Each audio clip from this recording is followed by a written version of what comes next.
Bonjour, bonjour à tous, bienvenue sur Comprendre le Monde. Mon invité aujourd'hui est Jean-Pierre Raffarin, que je ne ferai l'injure à personne de présenter, et on va faire un tour d'horizon international, Jean-Pierre Raffarin. Alors bien sûr, on ne peut pas ne pas parler des événements qui se sont produits au Capitole la semaine dernière. Est-ce que vous pensez que la démocratie américaine est en crise, et par quels moyens pourra-t-elle se relever ? Merci de cet accueil, je suis très heureux d'être ici à l'IRIS et avec vous, Pascal Boniface, heureux de discuter. Je pense vraiment que ce que nous avons vu au Capitole, c'est une alerte mondiale. On va parler des États-Unis, mais je pense que toutes les démocraties sont aujourd'hui rongées par deux virus, la Covid et la violence. Toutes les protestations aujourd'hui, toutes les colères débouchent assez spontanément sur des attitudes de violence, voire insurrectionnelles. Donc on a un sujet qui nous concerne autant, je dirais, que les États-Unis. Pour revenir aux États-Unis, je pense vraiment qu'il est très impressionnant que Trump, avec cette logique un peu de post-vérité, il suffit que j'affirme pour que ce soit vrai, mobilise 74 millions d'électeurs, qu'il fasse pour sa deuxième élection un score meilleur que le premier. Donc il nous faut réfléchir sur cet impact-là de cette attitude Trump qui, pour nous, est une attitude assez, je dirais, entre guillemets, déséquilibrée. Non pas que j'attaque la pathologie du personnage, mais je veux dire qu'il n'y a pas un équilibre de responsabilité qui est assumé. Donc ce qui est assez, finalement, intéressant, c'est les choses commencent bien, au fond, avec cette élection, parce que c'est la participation qui sauve la démocratie. Et que, certes, ils montent à 74, mais les adversaires montent à 80. Et qu'au fond, la participation électorale, ce qui est un des sujets chez nous, quand on voit des élections municipales, la non-participation électorale, c'est le désespoir démocratique. Et là, la mobilisation pour Biden a été telle que ça a été quand même une très bonne nouvelle. La mauvaise nouvelle, c'est qu'il y a une radicalisation des électorats et que sur les 74 millions de personnes qui votent Trump, un grand nombre d'entre eux sont prêts à aller à la violence. Comment expliquer ce phénomène? Aux États-Unis, le respect de la vérité était sanctifié. Très souvent, c'est plutôt le mensonge que l'autre faute. Bill Clinton a eu des problèmes non pas pour avoir une affaire extra-conjugale, mais pour avoir menti dessus. Et tout d'un coup, dans ce pays pour lequel le mensonge était fortement sanctionné politiquement, le mensonge semble triompher. Le mensonge triomphe par la puissance de communication. C'est au fond sans doute les réseaux sociaux, sans doute cette capacité nouvelle de pouvoir parler au grand nombre sur des messages courts, assez publicitaires, ou en tout cas des slogans de propagande. Cette nouvelle dynamique de communication est une dynamique qui a de l'impact parce qu'elle a de la puissance. Et au fond, c'est ça aujourd'hui, cette idée de post-vérité. C'est l'intensité de la communication qui fait la véracité de l'information. Hélas, mais je dis que c'est quand même en grande partie comme ça que les choses sont.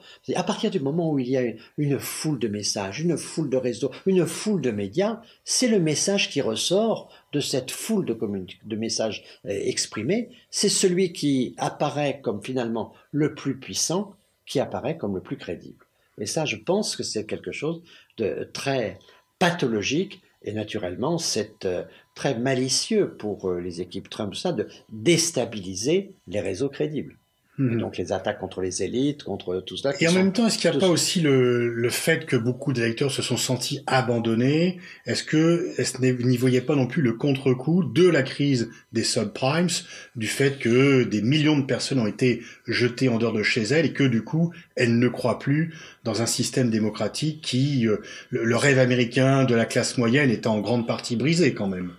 C'est vrai que de toute façon, nous avons une pathologie des démocraties, puisqu'elles ne sont pas suffisamment puissantes, suffisamment efficaces. Et donc, il y a une contestation.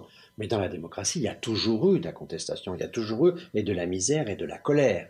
Le système, au fond, y compris le racisme, c'est pas nouveau aux États-Unis. Et au fond, la logique du pluralisme et au fond d'une forme de sérieux s'imposait. Aujourd'hui, il semble qu'il n'y ait plus d'architecture morale dans l'exercice du pouvoir. C'est simplement une sorte d'architecture, je dirais, presque commerciale. C'est la part de marché qui fait la véracité ou qui tend à faire la véracité. Et donc ça, c'est quelque chose de très préoccupant. Je pense que c'est vrai qu'il y a dans des crises sociales des sujets qui génèrent tout cela, mais dans le fond des choses, il y a une démarche de manipulation qui fait que les structures dites crédibles, et ça nous intéresse, nous tous qui cherchons à réfléchir, celui qui réfléchit et qui apparaît ainsi comme appartenant à l'élite, finalement, il est presque hors sujet dès le départ.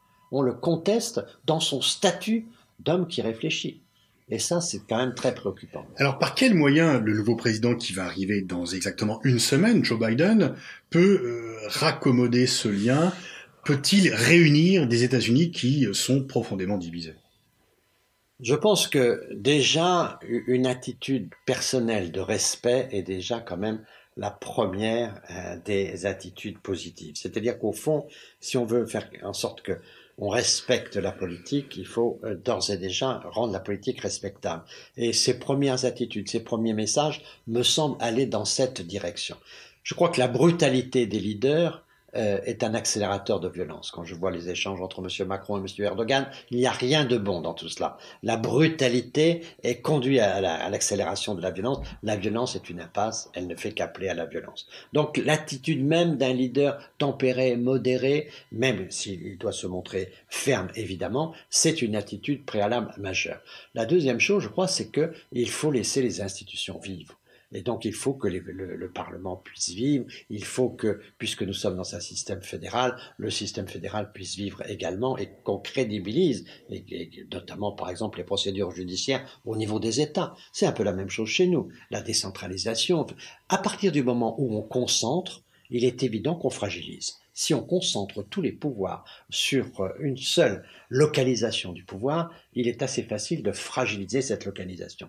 Et donc, l'attitude que doit avoir aujourd'hui un leader politique, c'est lui-même avoir une éthique personnelle du respect, et puis d'autre part de faire en sorte que les institutions soient recrédibilisées. Pour cela, il faut ouvrir le système et associer un grand nombre d'organisations à l'exercice du pouvoir. La solitude aujourd'hui est, dans ce système de communication, une fragilité.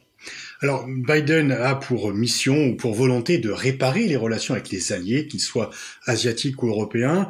Et déjà en Europe, le débat est né. C'est une bonne chose parce que les attaques contre le multilatéralisme, contre les institutions internationales auxquelles Trump s'est livré avec joie et force pendant 4 ans vont cesser.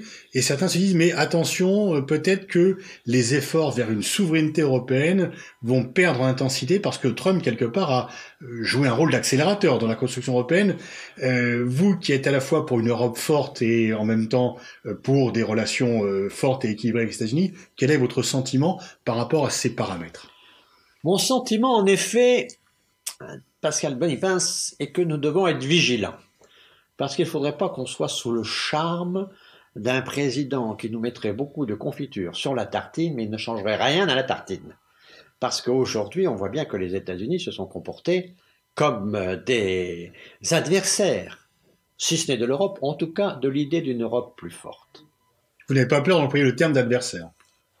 M. Trump a employé le terme d'ennemi. Oui. Donc je pense qu'on peut peut-être l'affaiblir en disant adversaire, mais ça reste quand même dans une forme d'adversité. Et nous parlons au moment où cette merveilleuse production issue de ma région, le cognac, se prend 25% d'augmentation des droits de la part des États-Unis. Donc comme geste amical, on pourrait faire mieux. Et donc on est dans une situation où aujourd'hui, on voit bien que les États-Unis ont une relation de compétition dure, donc d'adversité vis-à-vis de l'Europe. Donc je crois qu'on va être respecté, je crois qu'il y aura un voyage de M. Biden en Europe, il y aura des gestes sympathiques, il y aura le rappel de l'histoire, et ceci est chaleureux, mais néanmoins, je ne suis pas sûr que, en tout cas, sur l'idée d'une Europe plus forte, on le verra sur le dossier de l'OTAN, je ne suis pas sûr qu'on progresse. On va progresser sur le multilatéralisme, comme vous l'avez dit. Je pense qu'il est important que les Américains reviennent dans l'accord de Paris, grand et dernier accord multilatéral. Je pense qu'il est important qu'ils reviennent dans l'OMS. C'est assez inacceptable dans cette idée multilatérale que quand on est en désaccord, on quitte la réunion. Le dialogue, par définition, c'est quand on est en désaccord qu'il faut discuter.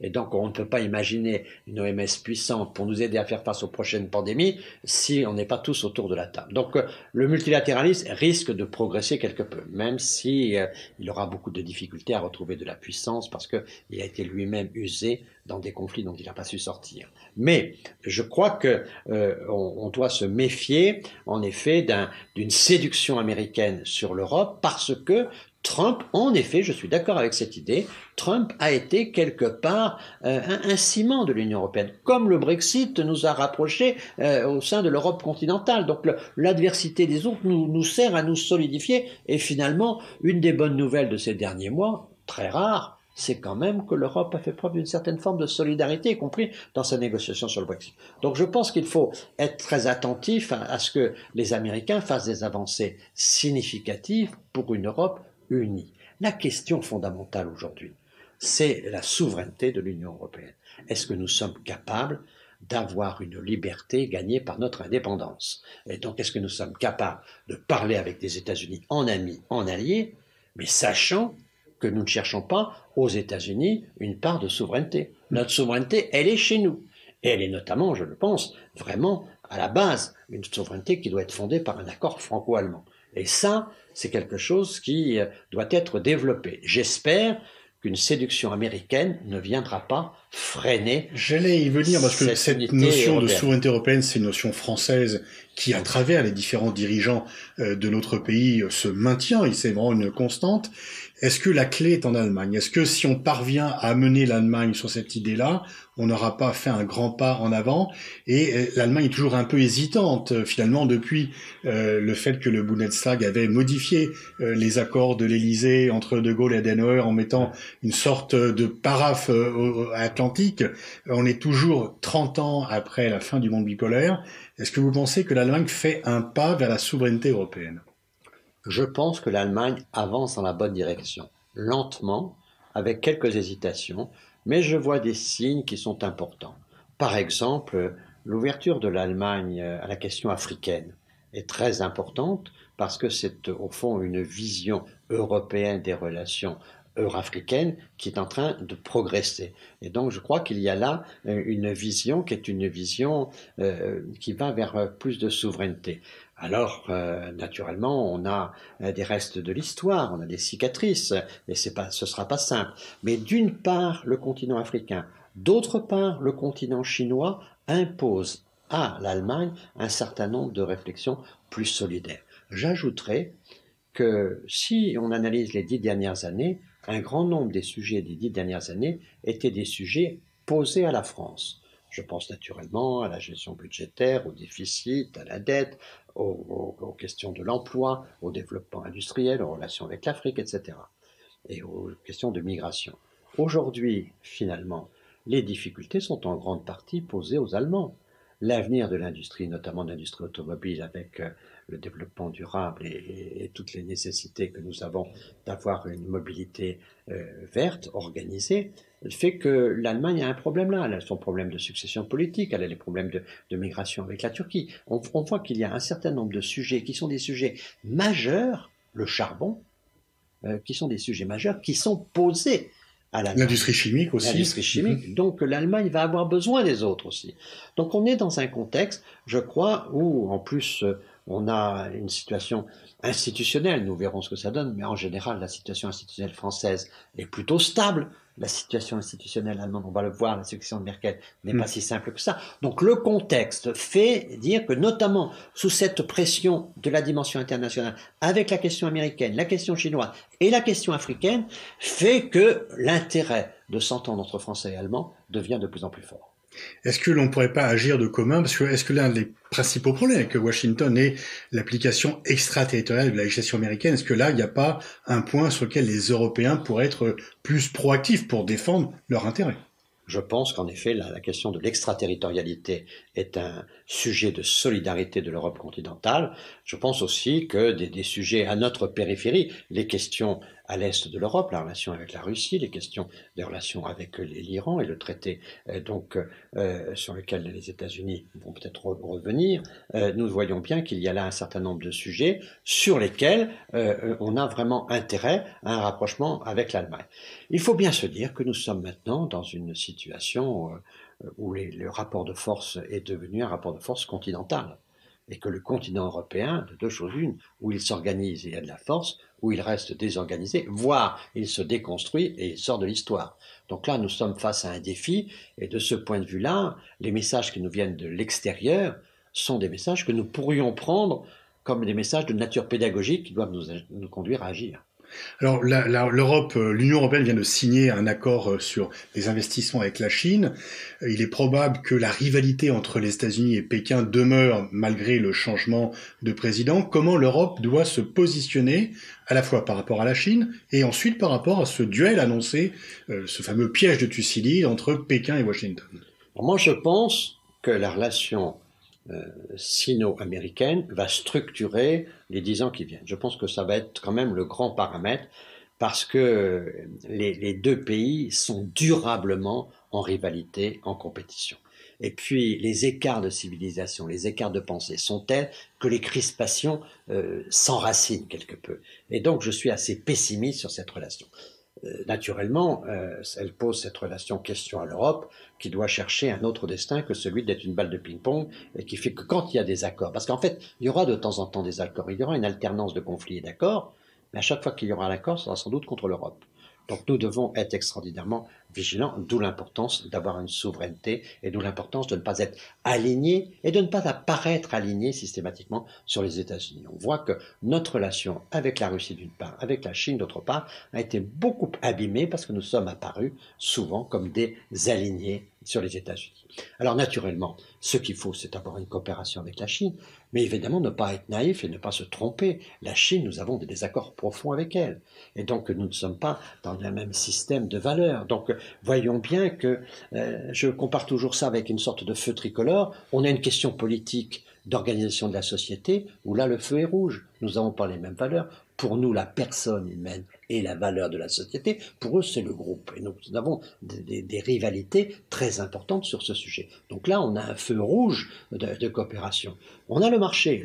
Le feu est orange. On a des avantages. On a des très belles entreprises françaises qui réussissent formidablement. On a aussi besoin d'une plus grande réciprocité. Et donc, il faut améliorer, d'où la nécessité d'avoir des accords pour améliorer notamment la réciprocité. Et puis, il y a le sujet international où le feu est plutôt vert, là, où là, on a plutôt intérêt à utiliser la puissance, je dirais, de la Chine pour équilibrer le monde multilatéral. Alors naturellement, il ne faut pas un multilatéralisme à la chinoise, mais il nous faut un multilatéralisme où tout le monde peut être autour de la table, et le fait que la Chine s'intéresse à l'OMS, s'intéresse à l'ONU, s'intéresse à l'OMC, c'est l'OMC. L'OMC a été bloqué par les États-Unis, l'OMS a vu les États-Unis partir, l'UNESCO, les États-Unis boudent. On voit bien que nous avons besoin des partenaires autour de la table. Donc, moi je pense qu'il nous faut avoir de la lucidité, avoir de la coopération et de la fermeté.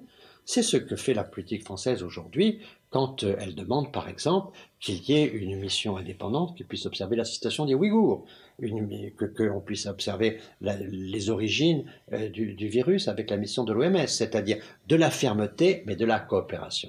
Nier la coopération avec la Chine, alors que la Chine est en train de devenir la première économie du monde, les écarts de croissance vont s'accélérer. La Chine va profiter de cette situation internationale de manière forte et puissante. Parce que c'est vrai, on a des fois l'impression que c'est soit on accepte tout, soit on refuse tout, au nom de principe aucun contact avec la Chine, ou au nom d'intérêt, on ne fait jamais de critique. Donc il y a un chemin médian quand même. Il y a évidemment un chemin médian. Il y a un chemin que nous devons être extrêmement puissants à formuler. C'est le chemin de la coopération et de la divergence. Il y a des divergences et il y a des nécessités de coopération. Mais on voit bien qu'aujourd'hui, nous devons parler, discuter avec les gens avec lesquels on n'est pas d'accord. Et cette nouvelle... même la diplomatie d'ailleurs. C'est même et c'est l'essentiel aujourd'hui. Au fond, il faut bien se rendre compte que la violence, elle met en cause la diplomatie, les attitudes des diplomates, c'est-à-dire les attitudes d'intérêt pour l'autre.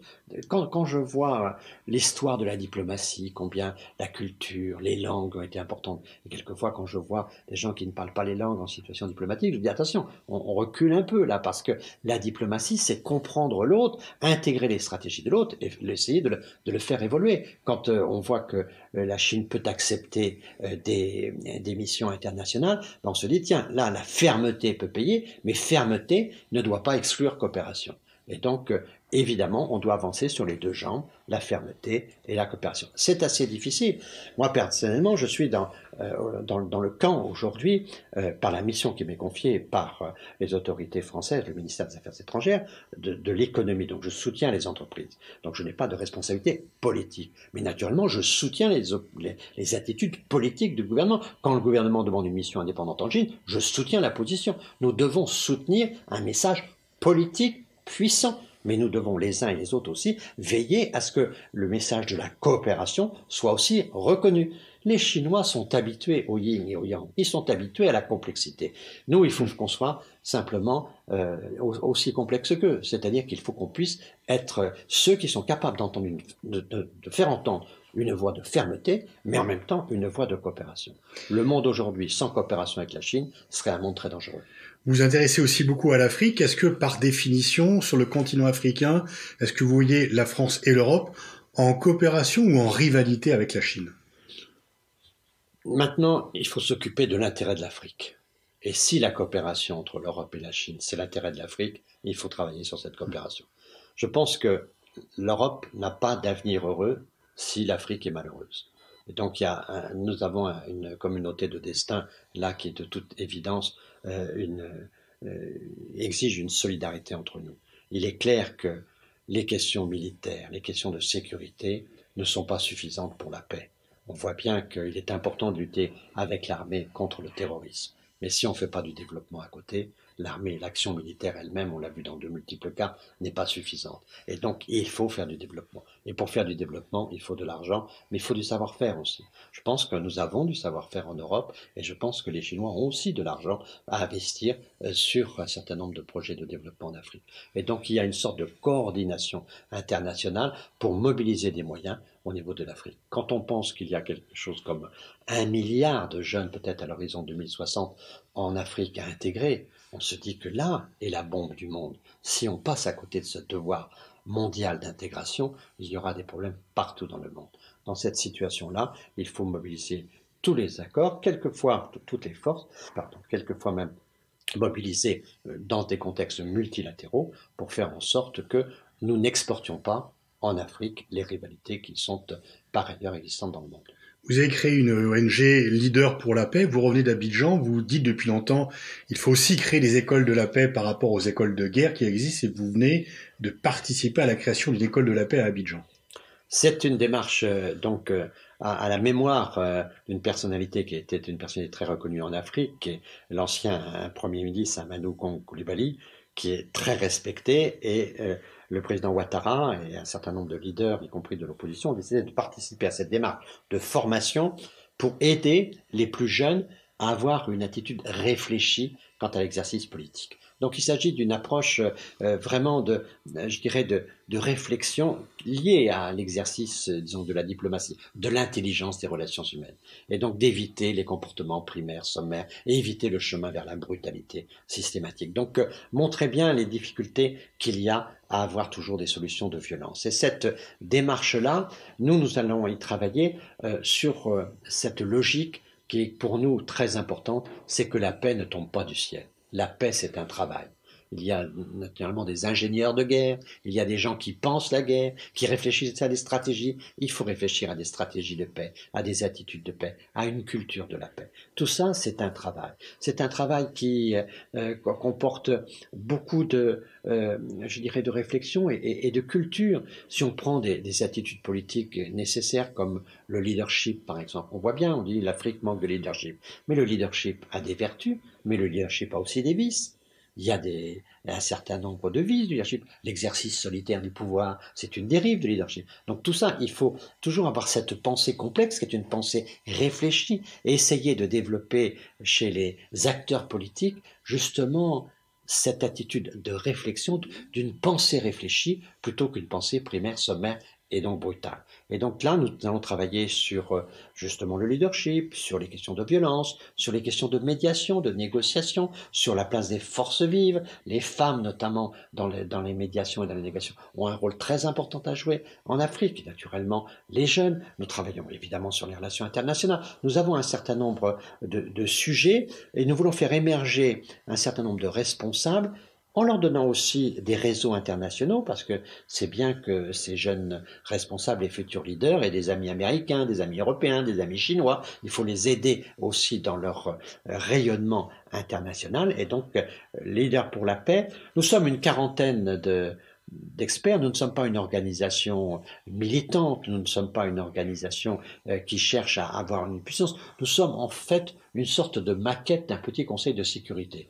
Tout modeste, mais avec des gens, il y a 7 anciens premiers ministres, il y a 8 anciens ministres des Affaires étrangères, il y a des diplomates, il y a un certain nombre de gens qui connaissent bien les choses et qui, au fond, ont de l'expérience, du sang-froid, ont une capacité, je dirais, de travail, de communication, de réflexion.